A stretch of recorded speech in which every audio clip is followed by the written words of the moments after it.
People think AI is something sinister, and it's only just arrived in the last 12 months. Actually, we've been using AI as we've been building technology in platform for some time. You say innovation to people, they think it's just about technology. Yeah.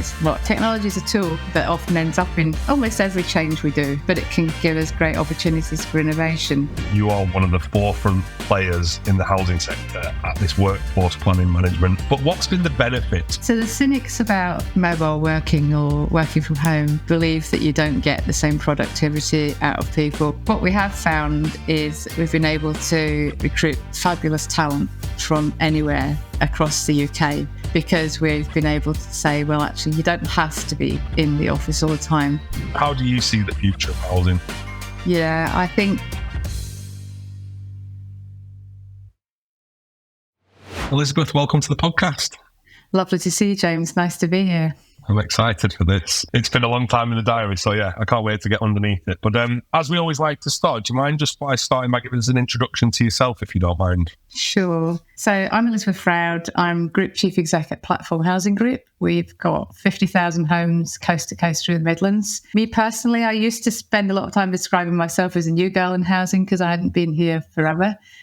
Sadly, I have to confess now that I've now made it to 20 years in housing. Before housing, I'd worked in lots of different sectors, always working for very big commercial corporates, FTSE type organisations, often in merger, acquisition and change type roles. So, it gave me a great opportunity to look at different sectors, to see what makes businesses work, what makes businesses not work, what are their handicaps, and to translate some of what I learned as I went from one business into the other. And bizarrely, you might not believe it, but there's some really big transferables between commercial businesses and housing. Perfect. Thank you. And obviously, we are a product of our own professional experience, but can you talk us through the time you did spend outside of housing in a bit more detail and just, how you've been able to translate that into the housing sector? Yeah. So, I originally started out training as an accountant, and the very first thing I realised when I started it was I didn't want to be an accountant. But what happened is over time, as I realised that I have a very analytical brain, so the natural diversion to numbers was a good place to start. But I also really like people. So I moved from that into commercial businesses, and I started out working for a venture capitalist, and he was buying up businesses, rebuilding them and then selling them on. And I suddenly realised how quick and powerful change was.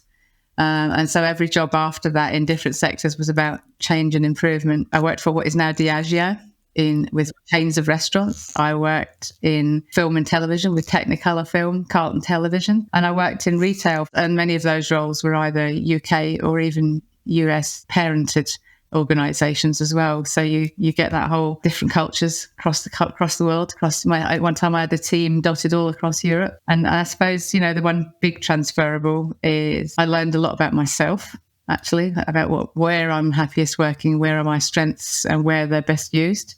But also, in housing, we think we invented value for money. I can promise you in retail, they've been focused on value for money to the square foot for a very long time. Yeah. And then I suppose when you joined Platform, and you've been well documented, and I know you do a lot of podcasts and you do a lot of speaking and stuff, so I've heard the story, but for the purpose of the listeners, what did you inherit when you started a Platform, and what was your vision at that point? And then I suppose what's been some of the key changes that you identified you were going to need to make it a flourishing organisation? 5.5 years ago, 6 years come July, I joined Platform. At that time, Platform existed as a name. But what I had inside Platform was two separate organisations, Fortis and Waterloo, still running on twin tracks. They didn't even have a common mail system or a common platform for anything. So very quickly got my exec team and IT team to start give us a single infrastructure. I started in July, and my CIO, as he is now, John Cocker, I said to him, when can we have single platforms, single ways of working for getting people onto our networks and a common mail system? And he said, probably by January. And I said, let's aim for Christmas. And they did it. They had the whole thing there by December, which of course, when you think that by the following March we had COVID, actually turned out to be a really powerful thing. So I then went on to looking at the organisation, the structures, how we could make such a big organisation still operate like a proper social landlord.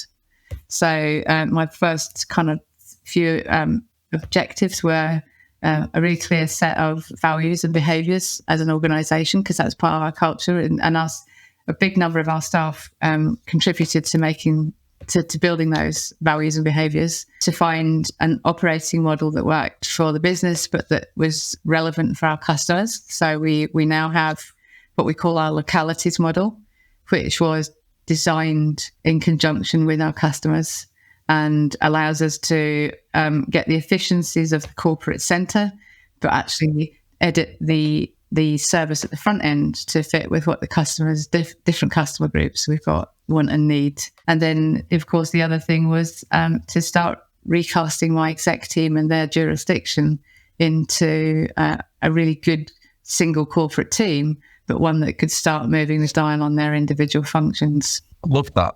And we talked about this offline a minute ago, but keen to capture it on camera, is that we were talking about COVID, actually. How big was that in terms of the journey of kind of some of the decisions that you ended up making? Because you were brave, and I've said that a few times to people about Platform. You were brave and you were decisive, and you've stuck with it, to be honest. So how big was that period of change for you? I think a few people thought I might be a witch, actually, because probably about 10 days before we all got locked down, I said I'd like everyone to take their laptops and go home and work for a day, because I wanted to get the IT team the opportunity to test the load on the systems. Could it actually cope with us all being off-site and coming in simultaneously? And it turned out that they could do that no problem at all, which was nice to hear. It also gave people the opportunity that didn't work from home to just realise that they could work from home. Yeah. And of course, what happened is just within days, literally after that, we got told to stay at home. And so the fabulous thing we realised at Platform is that when we put ourselves in the place where we could actually just do it, and we looked at what we couldn't do if we stayed in this state for a long time. We didn't envision it would be 2 years, but, that's a different discussion. So we found that actually there were only two things we couldn't do. And one was to get the post physically distributed across the business. And the IT team found what I'd call a quick and dirty solution for that didn't require some really super whizzy postal system to be put in. So we had that quite quickly. And we still use that to this day. And the other thing was that the land registry needed us to physically sign type deeds when we did sales. And so we used to literally have people going into the office every Wednesday to sign documents and then go back home, and to this day, we still struggle with without wet signatures on documents for the land registry. And so what we realised from that is how much we had done as a business in that 9 months, how much agility we had given ourselves. We got all of our staff the right equipment, we had a rota for people coming in, collecting desks, chairs, printers. And a lot of people already had a lot of equipment to work mobily, but that was never intended to be a longer term thing. And so we got everybody kitted up with the right kit. They sat there and they worked really well. We put in new systems. We did all the development and testing and training remotely. And we just, I kept everyone focused on, we had a time plan for transformation, and I want us to try and stick to it if we can. And we did, really. We got right through a lot of development work on our CRM, on all sorts of change and integration things, and a lot of really hard work put in by a lot of people. And I think we realised that working at home, we couldn't have done as much work as we did working, because we were travelling 2 hours a day. We would have lost 2 hours of work. For those that weren't involved in whose jobs would normally have been external to the business, so we've got a big maintenance business, way bigger than it was back then, but still at that time, still hundreds of people. They just became great ambassadors for the local community. They were working on our behalf for charities. They were dropping off shopping. They were delivering bins for the council. We became almost like mass distributors of PPE, because we had a natural resource for PPE because of our maintenance business, and we helped out many local organisations that didn't. And one of our, Louis Nesbitt, one of our PPC managers, almost became Mr. PPE himself. So, so when we started coming back to work, we were able to give people what I'd call light touch PPE, that, the mask, gloves, the sanitizer, to make them feel a bit safer being out and about. And we also still managed to sell and let houses in a remote way, keeping everybody safe in the process. Yeah, I mean, I would argue that you are one of the forefront players in the housing sector at this workforce planning management, and you've stuck to your guns on it, and many haven't, but you have stuck to your guns on it. But what's been the benefits? Because there must be many benefits, but what have been the benefits? Because I've seen some of the people you've hired some incredible individuals, and if you'd have been anchored to one location, would that have been possible? But what have you seen as some of the benefits of having done that back then, and what are they today, I suppose? So the cynics about mobile working or working from home believe that you don't get the same productivity out of people, and you can always find a report to support that. I know, so I'm a very bad person for working out of normal hours, and if something hits my radar, I have to deal with it there and then. Yeah. And I see the number of answers and resolutions to things that I get from many people across platform at all levels at the strangest times. What we have found is we've been able to recruit fabulous talent from anywhere across the UK, because we've been able to say, well, actually, you don't have to be in the office all the time. I think the mantra for us on how we work is about choice. So people have got a choice. We have 2 quite big offices.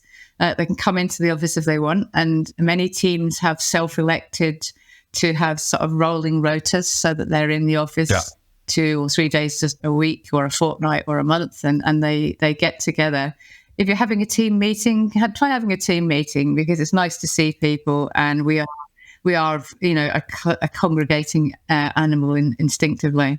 But you've got a choice. And when we came out of COVID, we did a colleague survey saying, so how would you like to work now? And at that time, we had about 1,600 staff, and 150 people said they wanted a permanent desk. Everybody else said we'd like to stay working from home. So, I think that meant that we were letting people work in a way they felt worked for them. It's a different style of managing people that are remotely. And you have to remember, when you're working in teams all the time, that you need to have just chat time like you would in the office. Don't just go straight into a Teams meeting and crack on with the business. Stop to just chat to people about how they are, where they are, what's going on. But it works well. I like being at home, but I also do like being in the office. So I'm in the office. It varies greatly. As for most people, sometimes I can have a run of 3 or 4 days where I'm in the office and then not be there for the next fortnight. But, there's always, every second Wednesday, my exec team and I are in the office to give people the opportunity to catch us, really, as much as anything. I think that's the big thing, though. Like you've said, it's choice, right? It's giving people the ability to choose. And I think when I had Nick Atkin on the podcast a while back, and he always said, work is a thing you do, not a place you go. And I think that's absolutely spot on. People should get the choice to work where they need to, and they're most productive. And you have to enjoy it, because you do a big chunk of your life at work, don't you?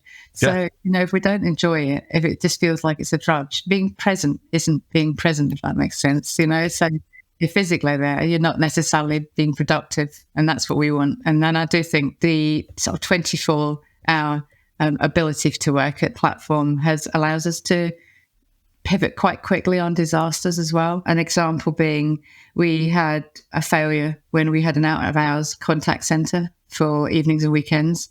Their phone network went down, and it was bedtime on a Friday night. I started complaints coming into my mailbox. So I sort of emailed somebody that I knew would be just as sad as me, and I said, "Are you seeing the same thing?" And he said, "Yeah." So we sort of started emailing other people and saying, "Look, this is what's going on here. We've got a problem." And by Saturday morning, we'd spun up an impromptu contact service, planners and maintenance business, to be able to respond to customer calls. And that ran until about 9 o'clock, 10 o'clock on Saturday night, until the contractor was able to get back online again. So, fabulous credit to the team because culturally they felt the obligation to our customers. But we couldn't have done it if we weren't kitted up to work the way we are. Yeah, it's amazing. I think the one word that's always struck me when I think about platform and yourself has been this innovation piece. And I think when we spoke offline, you were talking around like a culture of innovation at platform, and that's a thing that you're running with. But what does that mean to you? And I suppose, like, what are some of the symptoms I would see if I came into platform that have how that looks day to day? Yeah, so I think many people you say innovation to people, they think it's just about technology. Yeah. And it's not, it's far from being about technology. Technology is a tool that often ends up in almost every change we do, actually, if we're honest, but it can give us great opportunities for innovation. About 4 years ago now, I started a thing called the Ideas Lab, and that gives all of our staff the opportunity. It's a channel that started out in Yammer to say, actually, why are we doing this? Or why are we doing this way? Or I can see a better way we should be doing it. Or actually, let's just not do it at all. And every one of those ideas gets passed through to an owner. And then they investigate whether we can do it or we just do it because it's easy. It gets added into our change program. Or if we can't do it, we explain to the person it was a great idea, but here's why. So that was our first step into getting all of our people thinking about, you've all got a voice in the change. You can all do it. We do use a lot of technology, and people think AI is something clever or sinister, and it's only just arrived in the last 12 months. But actually, we've been using AI as we've been building technology in platform for some time, and we've got some really great things that are still processes that many housing associations just apply lots of people to. And I think it's symbolic of the sense of people just being empowered to get on with doing that kind of stuff. That, for example, one of our teams, I found out accidentally, had decided to use AI to read and validate all of our annual rent increase letters. And in a matter of hours, it could do what an army of people would do for several days, and more accurately as well, if we're honest. And so it's things like that. They had just gone and got on with it. So now we're trying to do the next evolution on innovation, which is about really having absolutely everybody with a singular understanding of what we mean by innovation at platform. And in fact, they're part of the conversation about how we build that understanding. So it's really us saying to them, what does innovation mean to you? What does it mean in the context of platform? And to start spinning up more license for people to try things that might fail. So we're always scared of failure in change. And actually the innovation we're aiming at is kind of like, just try it, actually be brave. If it's small, it doesn't cost much, it doesn't waste much. And actually for the people who don't want to do that big change, they are just as important as the people doing that innovation, because they slide in behind them as the people who are contributors to it. They're supporting the day-to-day being still done while we try to do that change. So we're trying to get that single understanding, that bigger framework. We have a business excellence team who work on what I'd call continuous improvement. And so we're trying to put the whole focus on them being able to enable innovation in a much wider sense right across the business now. And to kind of summarize that then, are you saying that to get a culture of innovation, it's about getting everyone's ideas on the table and to empower people to make decisions that may go wrong, right? And everything has a risk factor to it. And your point on AI as well, I really like, is that it's coming up a lot in our sector. We've been using AI behind the scenes, unknown to us for a long time now, in our day-to-day lives. Yeah. The thing that I think AI will be is an enabler for us to have more human connection.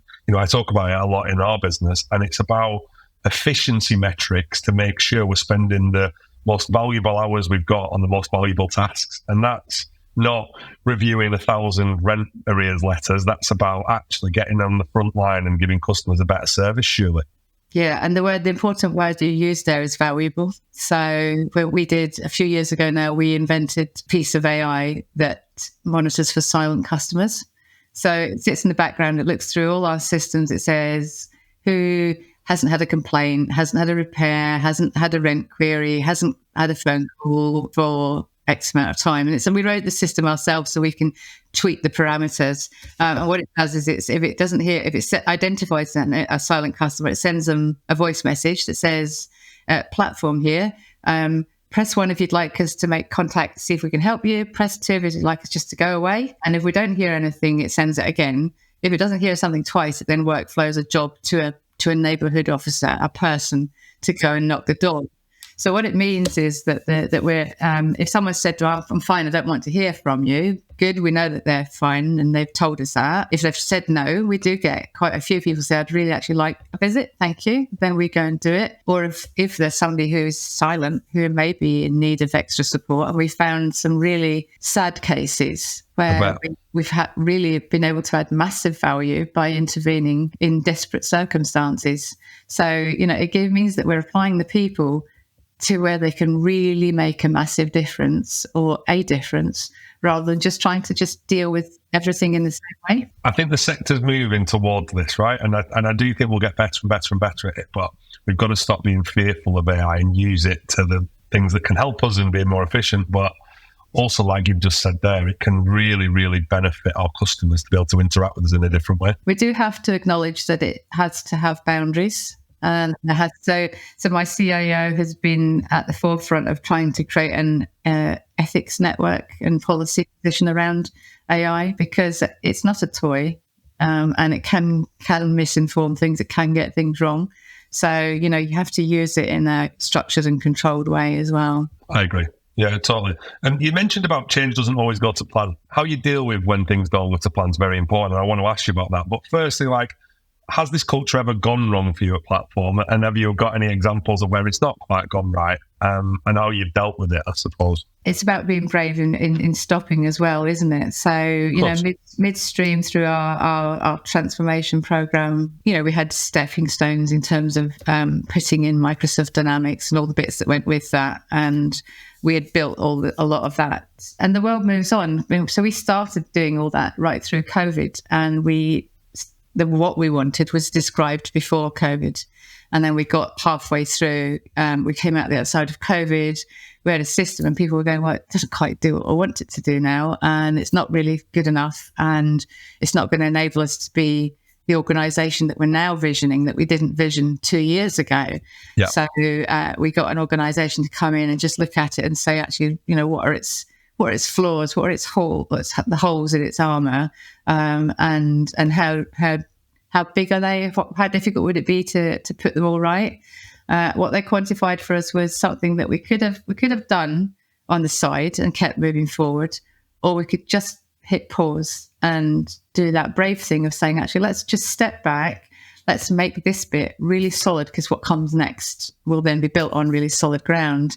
And so making that decision really meant that when we delivered the next phase, it was just good practice. We had good habits in the business. It happened really solidly, really quick, and it was very impactful. So, we what it meant is, last summer, we transferred in all 500 million pieces of data over a long weekend without failure, and to time, virtually to the hour that the team had planned. So, and it was one of those moments we were all monitoring over the weekend. Someone going to send me a message just telling me that it's all right, because I wasn't getting any negative messages. And then, after at the end of the first day, they were all going, oh, it's working. It's happening. And I think that's, learning that from failure gives you better disciplines when you move forward. Yeah, couldn't agree more. And change takes time, right? So by the time you've got to the end of a change program, you might be 12, 18 months down the line, and priorities might have changed for the business. There's a lot of things that can go wrong in those periods of time, isn't there? So what's next for you in the change? You talk a lot about change management and innovation, but what's the next big change for Platform, do you think? I think where we are now is we've kind of been looking at ourselves for the last 6 months or so in terms of we're moving into our next corporate strategy. What do we, the world we're operating in is differently. The government has changed. I think customer expectations post-COVID have just amplified, and they haven't quieted down. So we've been kind of recasting some of the flows through the business, the jurisdiction of senior leaders. As a part of that, we've got a new exec lead for asset management and for repairs. They were jointly owned before. And they're both looking at how we can just really make both of those services fit for the future. and how we can be, we talk about as part of our strategy wanting to be a truly modern housing association.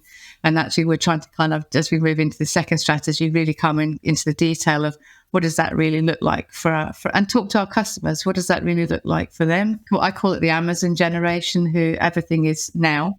Yeah. We're in the next hour and on their phone. So we have to be prepared that that's what we're building our future organisation for. But at the same time, we've got, decades of different customer groups who are still with us. Regulation and legislation makes asset management a much tougher task than it was when I came into housing. And so, there's how can we, in our heads, change asset management's processes, apply technology where it's appropriate. And we've got some really good things starting to happen in that space that just mean even more dashboards, because we've got hundreds and hundreds of dashboards. It means that we've got a lot of kind of what I'd call near-time, if not real-time data about what's going on. And that includes customer feedback. So we built our own customer survey system, which they get to tell us every time they transact with us what we did well or not. And if they tell us that we've done something wrong, we proactively go back to them straight away and say, well, what went wrong? So we can learn from it. And that helps us to get, real-time customer satisfaction for about a dozen different services that we offer as a service provider for our customers. Amazing. A lot going on. But I think that's how you want it as well, isn't it? Like, you like it being busy and a lot going on. But I like to be busy. I keep everybody else maybe busier than they would like to be sometimes. I can tell.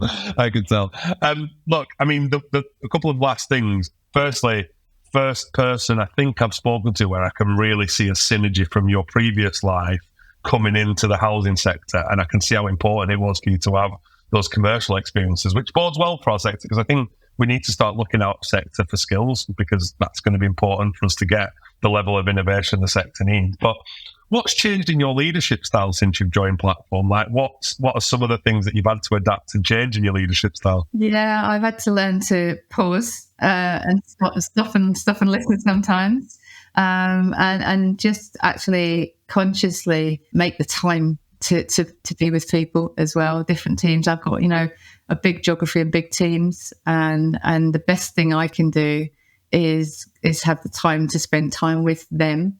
I don't get as much time as I'd like, because there are obviously lots of people across a big geography, but I always try to consciously diarise days out and go out and spend time with different functions, and then I can triangulate whether something's working or landing. Is something that somebody else is moaning about actually true, or has it got value?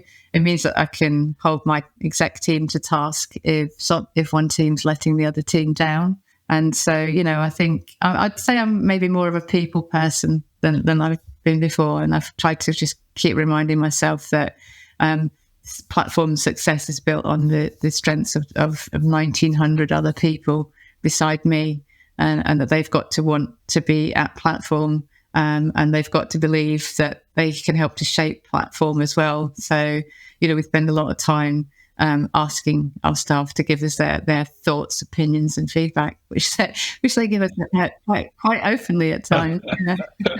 Yeah, but it's all good feedback, and it sounds to me like you've been pretty self-aware through your leadership journey to this point. But I think the sector can be thankful that you didn't choose accountancy anyway in the world that you chose to apply your craft. But in terms of the final thing I just wanted to ask you, with all the different priorities in the sector at the moment and all the different conversations, where do you see the housing sector changing in the future? Because, there's a lot of conflicting agendas and there's a lot of different stuff being put out there at the moment. But how do you see the future of housing? Yeah, I think... But firstly, I think people always thought housing, all organisations were the same, and actually we're not. We're all different, but we've all got a same sense of purpose. That's the most important thing. I think what we will see over the next few years is the organisations that have got the financial strength to keep driving forward, and the ones who say, actually, I just need to stand still for a little while, and there's nothing wrong with doing both of those. But what we will start to see, hopefully, is more of the sector working together on things to enable things to happen, and perhaps using external relationships outside of the sector to help deliver as well. I think the government's agenda is very genuine in terms of what they'd like to do. Hopefully they'll find whatever it is they need in terms of resources, probably money, to be able to do some of that. I think our sector's actually learned a lot of lessons over the last couple of decades about what it doesn't want to do, what it doesn't want to compromise on, because the state we find ourselves in as an organisation at the moment is the result of not complaining about political agenda. And this time we're saying, well, actually, if you want us to do X, Y, and Z, this is what we need. And, we are working together on shaping that policy much more than we would have done in the past.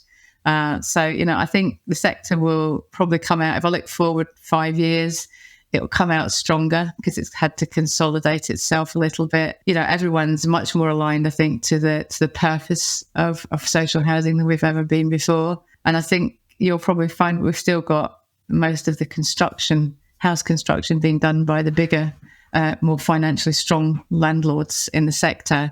That doesn't devalue the quality of landlord services in smaller landlords. And actually, I was talking to someone just yesterday, and I think that's we're somewhere in between a platform. We're large, but we've always tried to keep reminding ourselves that we are a local landlord, that we've got long-standing, strong local stakeholder relationships that we need to be mindful of. And I think that the crisis at the moment has made people revisit their purpose as a social landlord.